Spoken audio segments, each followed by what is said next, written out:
Hello friends, मैं हूँ साक्षी। स्वागत है आपका अपने यूट्यूब चैनल अचीवे में। फ्रेंड्स, आज की वीडियो में हम नीति आयोग के बारे में देखेंगे। यहाँ पर हम नीति आयोग से इम्पोर्टेंट फैक्ट्स को और इम्पोर्टेंट क्वेश्चंस जो कि एग्ज़ाम में बन सकते हैं उन सभी को कवर करेंगे। तो दोस्तों, आपको इस वीडियो को देखने के बाद कोई भी डाउट नहीं रहेगा और आपके सारे क्वेश्चंस नीति आयोग से रिलेटेड सारे क्वेश्चंस आपके कवर हो जाएंगे। तो दोस्तों, हम स्टार्ट करते हैं नीति आयोग। तो दोस्तों, जो नीति आयोग है उसका गठन 1 जनवरी 2015 में हुआ था और यह एक गैर संवैधानिक संस्था है। कैसे संस्था है? गैर संवैधानिक संस्था है जिसका गठन 1 जनवरी 2015 में हुआ था।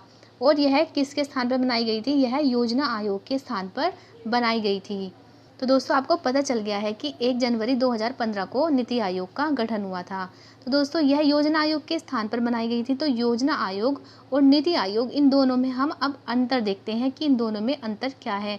यहाँ से आपको नीति आयोग के बारे में भी और योजना आयोग के बारे में भी पता चलेगा। चलते हैं डिफरेंस पर।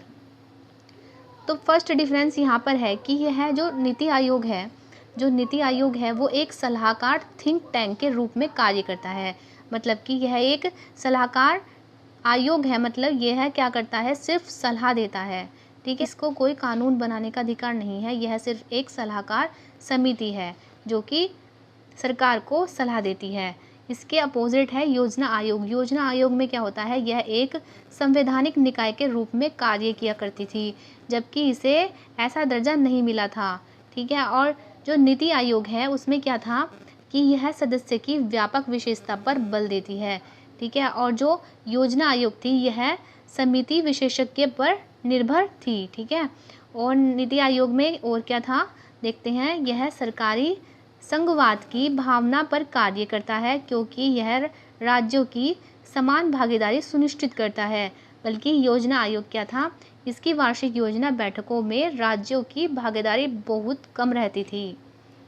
नेक्स्ट अंतर देखते हैं। यहाँ पर हम अपने प्रधानमंत्री द्वारा नियुक्त सचिवों को सीओ के रूप में जाना जाता था और यहाँ पर जो योजना आयोग था उसमें सचिवों की सामान्य प्रक्रिया के माध्यम से नियुक्त किया जाता था।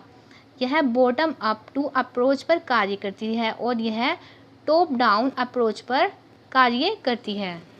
कौन? योजना आयोग।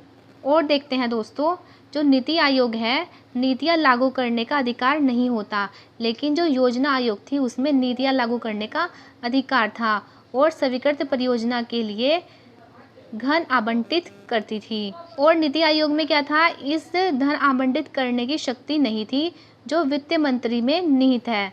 और इसमें योजना आयोग में क्या होता है? इसमें मंत्रालयों के राज्य सरकारों को धन आवंटित करने की शक्ति प्राप्त होती थी। दोस्तों, हमने यहाँ पर योजना आयोग और नीति आयोग के डिफरेंस देख लिए हैं। अब हम देखते हैं योजना आयोग के बारे में थोड़ा सा जान लेते हैं कि योजना आयोग क्या था, क्योंकि योजना आयोग से भी क्वेश्चंस बन जाते हैं। तो योजना आयोग जो स्टार्ट हुआ था वो 15 मार्च 1950 में स्टार्ट हुआ था और यह 13 अगस्त 2014 तक चला। इसमें सरकार द्वारा 12 पंचवर्षीय योजनाएं निकाली गई।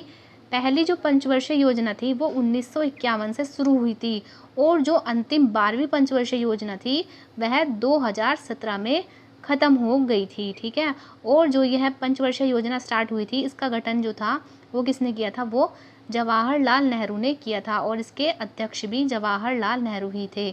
मतलब कि योजना आयोग के अध्यक्ष जो थे वो जवाहरलाल नेहरू थे और इसका गठन भी जवाहरलाल नेहरू ने ही किया था।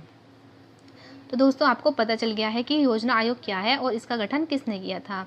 तो योजना आयोग, इस और भी बात देख लेते हैं योजना आयोग की कि योजना आयोग के स्थान पर नई संस्था की घोषणा की गई और यह किसके द्वारा की गई थी? यह प्रधानमंत्री नरेंद्र मोदी के द्वारा 15 अगस्त 2014 में इसकी घोषणा की गई। कहाँ पर? लाल किले पर। इसका संबोधन प्रधानमंत्री नरेंद्र मोदी ने किया था। अब दोस्तों, यहाँ पर देखते हैं कि नीति आयोग के अध्यक्ष कौन होते हैं। तो नीति आयोग के अध्यक्ष प्रधानमंत्री होते हैं और जो नीति आयोग के प्रथम अध्यक्ष थे वो नरेंद्र मोदी थे और वर्तमान में भी इसके अध्यक्ष नरेंद्र मोदी ही हैं। अब बात की जाए नीति आयोग के उपाध्यक्ष की, तो नीति आयोग के उपाध्यक्ष प्रधानमंत्री द्वारा नियुक्त किए जाते हैं और इनके उपाध्यक्ष को कैबिनेट मंत्री का भी दर्जा दिया जाता है। नीति आयोग के प्रथम उपाध्यक्ष अरविंद पनगड़िया थे और जो वर्तमान में इसके उपाध्यक्ष हैं वो डॉक्टर राजीव कुमार हैं। नीति आयोग के संचालन परिषद जो होते हैं, संचालन परिषद की अध्यक्षता प्रधानमंत्री करता है और सभी राज्यों में मुख्यमंत्री और केंद्र शासित प्रदेशों के उपराज्यपाल इसमें होते हैं। अब देखते हैं क्षेत्रीय परिषद। क्षेत्रीय परिषद विशिष्ट क्षेत्रीय मुद्दों को संबोधित करने के लिए प्रधानमंत्री या उसके द्वारा नामित किए गए व्यक्ति, मुख्यमंत्री और उपराज्यपालों की बैठक की अध्यक्षता करता है। अब देखते हैं तदर्थ सदस्यता। अग्रणी अनुसंधान संस्थाओं की बारी बारी से 2 पदेन सदस्य होते हैं। पदेन सदस्य प्रधानमंत्री द्वारा अधिकतम 4 सदस्य नामित किए जा सकते हैं। अब देखते हैं नीति आयोग के CEO मतलब कि मुख्य कार्यकारी अधिकारी।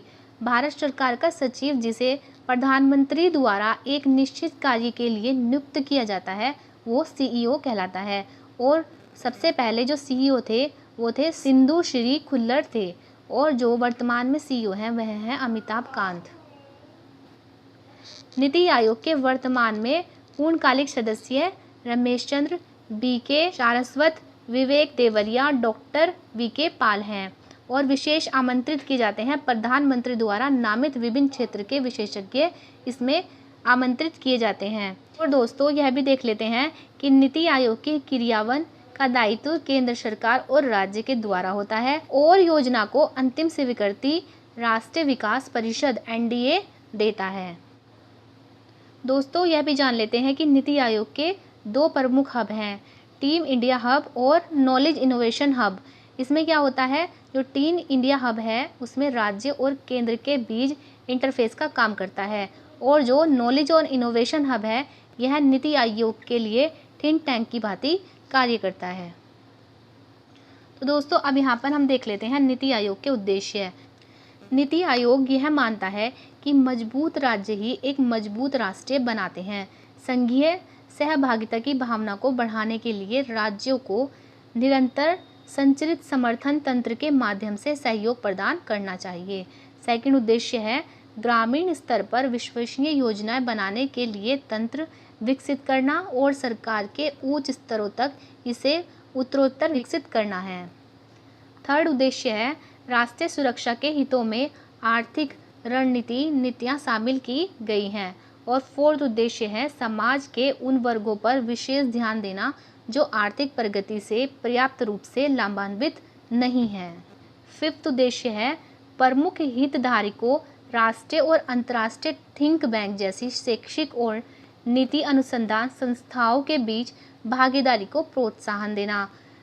सिक्स्थ है राष्ट्रीय और अंतर्राष्ट्रीय विशेषज्ञों, चिकित्सकों और अन्य भागीदारों के सहयोग से ज्ञान, नवाचार और उद्यमशीलता की सहायता प्रणाली बनाना। 7 है विकास एजेंडा के कार्यान्वयन में तेजी लाने के लिए अंतर क्षेत्रीय और अंतर विभागीय मुद्दों के समाधान हेतु एक मंच का प्रावधान करना। राज्यों को कला संसाधन केंद्र के रूप में स्थापित करने के शासन पर शोध का केंद्र बनाने एवं सत्ता और न्याय संगत विकास में सर्वोत्तम तरीके अपनाने तथा विभिन्न हितधारकों तक उनको पहुंचाना है। तो दोस्तों हमने यहाँ पर नीति आयोग के बारे में सब कुछ डिस्कस कर लिया है। तो दोस्तों यदि वीडियो अच्छी लगी तो वीडियो को लाइक कर दीजिए, सब्सक्राइब कर दीजिए और बेल आइकन ऑन कर दीजिए जिससे कि आने वाली सभी वीडियो आपको समय से मिलती रहेगी। तब तक के लिए थैंक यू।